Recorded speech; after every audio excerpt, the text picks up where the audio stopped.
My name is Dr. Jesse Klein. I'm an interventional cardiologist at HCA Florida, Largo Hospital. I am the medical director for both cardiovascular service line and structural heart.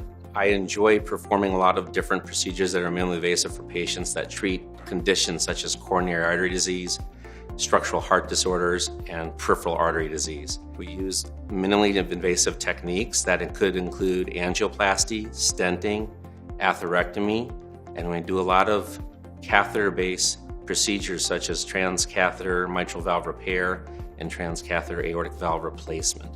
A lot of these procedures can be life-saving for the patient or just greatly improve their overall quality of life. So my approach to the patient is always very comprehensive and complete.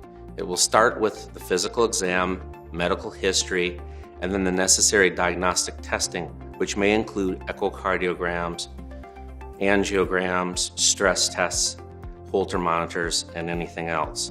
Once we collect that data, we're then allowed to best help them treat their condition. At HCA Florida Largo Hospital, I've also been the principal investigator for a number of trials, and I'm actively enrolling one now for a pulmonary embolism trial.